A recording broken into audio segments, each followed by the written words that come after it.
Falar sobre história para mim sempre foi um grande prazer. Hoje vou falar sobre a morte do presidente João Pessoa. Nesse ano de 2021 está se completando 91 anos do assassinato de João Pessoa, o que provocou a eclosão da Revolução de 30. A morte de João Pessoa é um fato que aconteceu no dia 26 de julho de 1930, mas ele remonta a um pouco antes. Eu fazia essa rememoração começando pelo ano de 1928, quando João Pessoa foi convidado pelo tio Epitácio para ser governador da Paraíba, substituindo João Suassuna, né? Naquela época a nomenclatura não era governador, era presidente. Mas vamos tratar como governador, que fica mais compreensível. João Pessoa morava no Rio de Janeiro, era ministro do Tribunal Superior Militar e foi instado pelo tio para vir governar a Paraíba.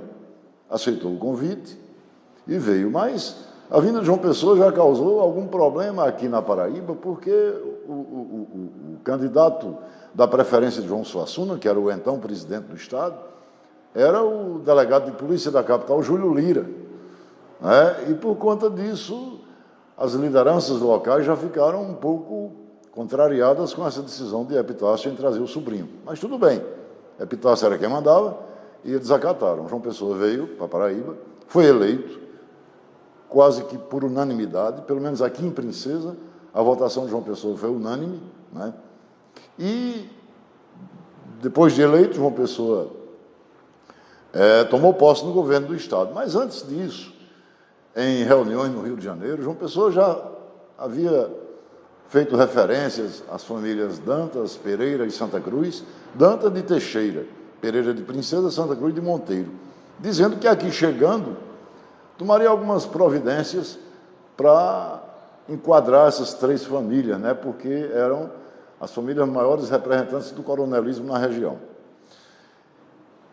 Tanto que quando João Pessoa ganha a eleição e toma posse, ele já no discurso de posse, ele discorre sobre isso, né? Dizendo que ia combater o cangaceirismo, que não admitiria coiteiros de cangaceiros, que ia promover desarmamento, né? E uma série de providências que contrariariam os interesses dos coronéis. Isso já foi deixando Pereiras, Dantas e Santa Cruz com o pé atrás. E nessa ocasião da posse de João Pessoa, João Dantas estava lá, escutando o discurso de posse. E depois que terminou esse discurso, João Dantas, comentando com João da Mata, que era um jornalista e advogado contemporâneo dele, João Dantas disse: rapaz, esse cara vai dar certo. Inclusive, com essa questão dele mandar desarmar os coronéis, vai acontecer isso lá em Mamanguape também, que Mamanguape era onde João Dantas trabalhava, era advogado lá e tinha uma malquerença com os chefes lá de Mamanguape.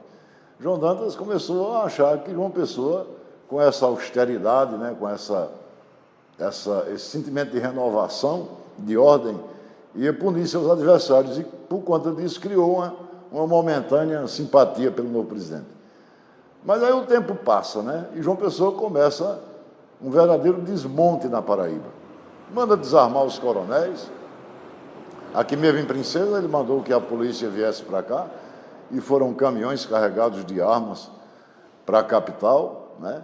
Só que Zé Pereira não era besta e já sabendo anteriormente que ia acontecer essa batida, essa tomada de armas, ele escondeu as armas principais e mais valiosas e necessárias para um futuro próximo, né? E entregou à polícia aquelas armas já, talvez, as que não servissem mais para nada. Mas, mesmo assim, cumpriu a ordem do presidente, né? Mas isso causou problema, ficou aquele sentimento de traição por parte do presidente, que havia sido eleito com o apoio de Zé Pereira.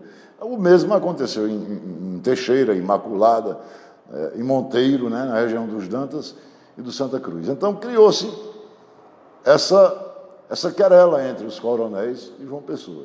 A coisa piorou com a formação da chapa para disputar as eleições de março de 1930.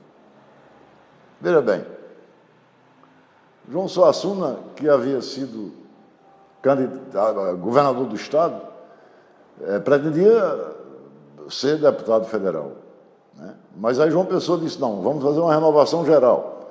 E com essa renovação tirou todo mundo que era deputado e botou nomes novos da preferência dele. Mas deixou o sobrinho como candidato a deputado federal. Isso causou mal-estar nos coronéis e tal. E já vinha aquela raiva, aquele problema da questão tributária também, que Zé Pereira era amigo dos Pessoa de Queiroz, e aqui o comércio de Princesa se resolvia com a Praça de Recife, e João Pessoa, quando assumiu, majorou impostos que eram de mercadorias que eram negociadas via Pernambuco, e fazendo com que tudo fosse comercializado via João Pessoa, via Porto de Cabedelo. Isso é outra história, mas é preciso que a gente ilustre aqui. Mas veja bem, já havia a raiva da questão do desarmamento, havia a raiva da questão tributária, havia a questão da chapa, em que João Suassuna foi preterido. Então, a partir daí, ficou aquela coisa esperando somente a hora do rompimento final. O que é que acontece? Quando João Pessoa vem à Princesa em visitar Zé Pereira e que não trata com Zé Pereira sobre a chapa, deixa com o ajudante de ordem para que diga a Zé Pereira, entrega a Zé Pereira a relação em que não consta o nome de João Suassuna, então Zé Pereira entende com isso que foi uma falta de respeito, uma falta de consideração com ele, do governador. E logo João Pessoa parte para Paraíba, né, que antigamente se chamava-se Paraíba, a nossa capital. Zé Pereira expede um telegrama rompendo com João Pessoa. Daí cria-se aquele clima de animosidade entre os dois, né? Zé Pereira declara que vai apoiar a chapa contrária, que a chapa... João Pessoa era candidato a vice-presidente da República na chapa Getúlio Vargas, pela Aliança Liberal. Aí Zé Pereira disse, não, agora eu vou apoiar o candidato do presidente Washington Luiz, que é Júlio Prestes, que tinha o Soares como candidato a vice-presidente. E também apoia uma candidatura avulsa de João Suassuna a deputado federal. É um rompimento político, e cria-se aquele clima, isso já no dia 18 de fevereiro, a eleição aconteceria no dia 1º de março, e no dia 28 de fevereiro, João Pessoa manda a polícia vir para a região a título de garantir as eleições, mas não. A intenção era justamente proibir que elas acontecessem, porque João Pessoa sabia que aqui a votação seria unânime na chapa adversária, porque todos os coronéis, com a adesão de Zé Pereira, a chapa da perrepista, como chamava, né, do Partido Republicano, a adesão de Zé Pereira provocou a adesão de vários coronéis da região. Zé Pereira era, na verdade, o coronel mais importante do Nordeste. Então, ele arregimentou todo esse povo, juntamente com João Suassuna, para votar contra a chapa de João Pessoa. E João Pessoa, temeroso de sofrer uma derrota fragorosa aqui no sertão, mandou a polícia vir para cá. Só que a polícia chegou em Teixeira e já entrou atirando e foi rechaçada pelos Dantas, né? Aí criou-se foi aí o primeiro embate, o primeiro tiro da Guerra de Princesa foi lá em Teixeira. João Pessoa, aliás, Zé Pereira mandou os homens dele para Teixeira para socorrer os Dantas. Enfim, começou aí a Guerra de Princesa, né? E por conta disso, João Dantas, que já era amigo de João Pessoa, né, engajou-se nessa luta, né, veio à Princesa, passou aqui cerca de 10 dias, veio comunicar a Zé Pereira que estava indo para o Rio Grande do Norte, levando alguns cartuchos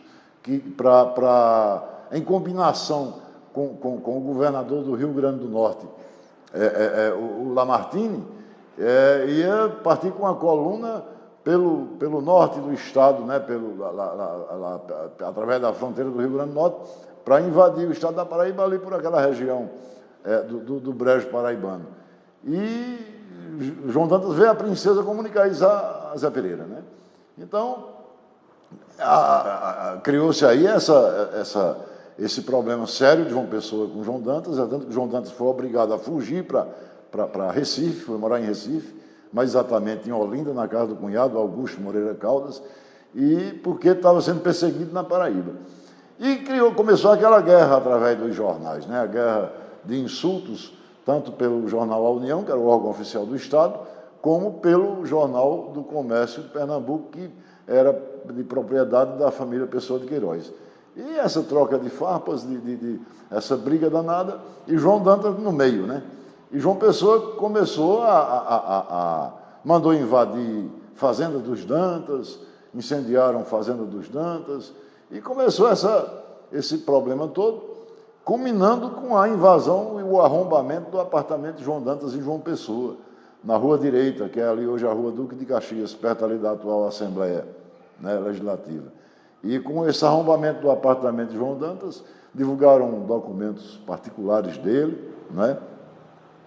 Enfim, jogaram tudo no meio da rua, divulgaram através lá na delegacia, quem quisesse ia lá no balcão da delegacia para ler as cartas amorosas de João Dantas, a sua namorada Anaíde Beiriz, e além de cartas particulares de João Dantas, do pai dele, uma série de coisas que isso fez João Dantas ficar completamente indignado. Mesmo assim, essa invasão, esse arrombamento aconteceu no dia 10 de junho de 1930. E começou a divulgação nos jornais a partir do dia 23 de junho, e no dia 25, João Pessoa decide visitar o Recife. Foi a Recife visitar um amigo que era desembargador, o desembargador Cunha Melo, né, que estava doente, e o pretexto inicial dessa viagem era visitar esse amigo. Os correligionários de João Pessoa, familiares, ficaram em polvorosa, porque como é que João Pessoa saía da Paraíba para visitar o Recife, que era o antro, né, onde estavam exilados todos os seus desafetos, os seus inimigos. E João Pessoa iria para Recife e não era recomendável essa visita. E, principalmente, como ele queria ir sozinho, sem nenhuma segurança, sem nenhuma proteção. Mas ele fincou o pé e disse, vou, e acabou a história. E foi somente com um motorista e um ajudante de ordens para Recife, no dia 25 de julho de 1930, de madrugada, ele partiu da Paraíba para Recife. E foi essa viagem para lá. E, estranhamente, no mesmo dia, o Jornal Oficial da Paraíba, a União, divulga uma nota comunicando a viagem do presidente João Pessoa à cidade de Recife e mais dizendo o itinerário que ele faria lá na capital pernambucana durante todo aquele dia, né? Isso é muito estranho, até hoje é inexplicável, né? Porque diziam, alguns escritores anotam aí, que havia um complô palaciano para assassinar João Pessoa, né? O fogo amigo, né? Porque os liberais estavam ainda com aquelas conspirações para a Revolução de 1930. E viam aí, na morte de uma pessoa importante dessa coligação liberal, um pretexto bastante significativo para justificar a eclosão do movimento, né? Como de fato aconteceu, mas aí há quem diga que tudo isso foi arquitetado, né, para que João Pessoa, né, fosse assassinado e criasse esse motivo essencial para o acontecimento do movimento revolucionário.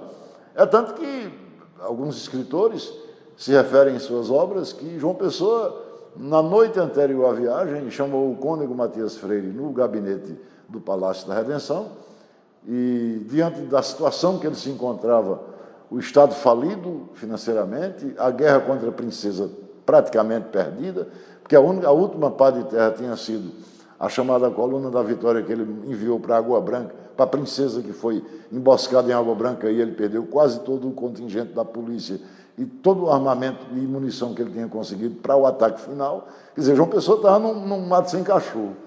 E há quem diga que nessa reunião com o cônego Matias Freire, na véspera da viagem a Recife, ele disse, seu Matias, por que não me matam? Ele estava num beco sem saída, né? João Pessoa estava sem condição financeira mais.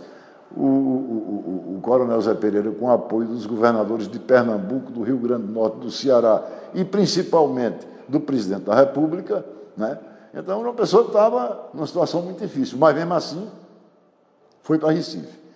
Chegado em Recife, ele foi visitar o desembargador Cunha Melo, né, que estava convalescente, e daí ele foi a uma joalheria né, a joalheria Krause, comprar uma joia. Há quem diga que para um amante dele, chamada Cristina Maristany, né, que era uma cantora que desembarcaria no Porto de Recife naquela tarde, mas isso são especulações, não tem nada comprovado. Da joalheria, ele foi para o restaurante Leite, onde almoçou, né? Depois do almoço, ele foi à redação do jornal Correio da Manhã, né? Isso era um costume de políticos, visitar a redação dos jornais naquela época. Depois do jornal, ele foi ao estúdio de fotografia do fotógrafo Pierrec, né? Luiz Pierrec. Eu não sei se é bem certa essa pronúncia, mas assim. E foi ali que ele fez a única fotografia da vida dele, né? É uma fotografia em corpo inteiro. E o próprio fotógrafo, quando ele chegou no estúdio, disse: presidente, o senhor está louco? Como é que o senhor vem para cá? O senhor está correndo sério risco, é temerário. Tal. Ele disse: nada, isso é bobagem. Dali do estúdio, João Pessoa saiu para a Confeitaria Glória, ia tomar um chá com os amigos e dali partir de volta para Paraíba.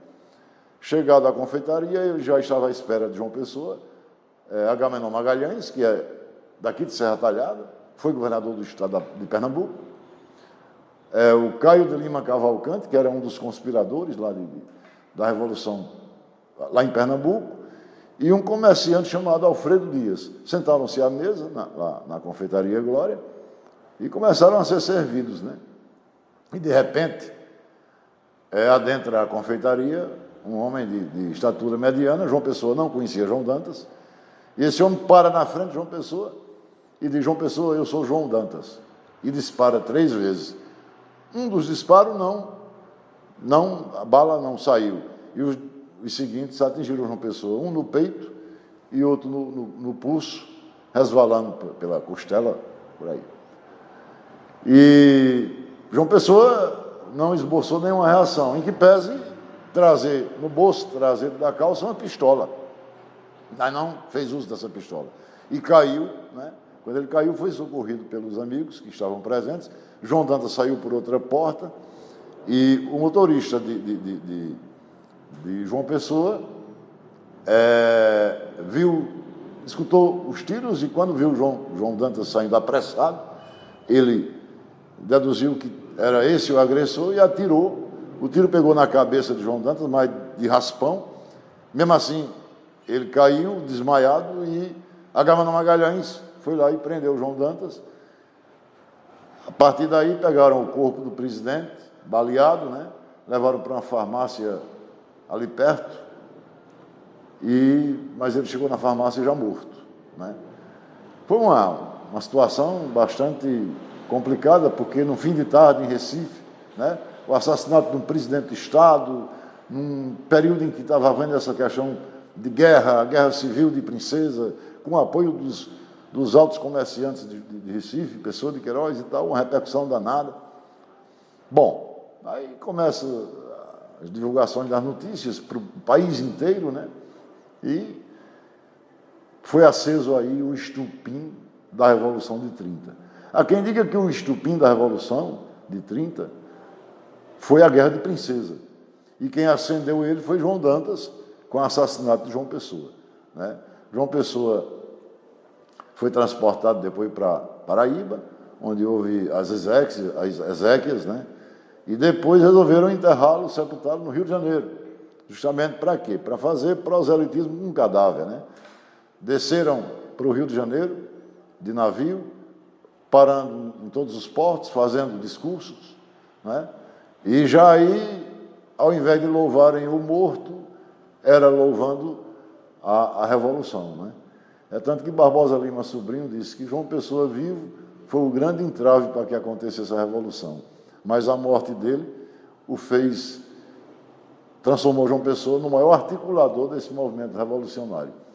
É tanto que eu estou escrevendo já há uns 4 anos sobre a Revolução de 30, mas é um tema específico, porque inicialmente o título do trabalho é Princesa no Contexto da Revolução, porque eu quero realçar, depois de vasta pesquisa, eu quero realçar que, na verdade, Princesa contribuiu muito para a eclosão da Revolução de 30, naquele 3 de outubro de 1930. Por quê?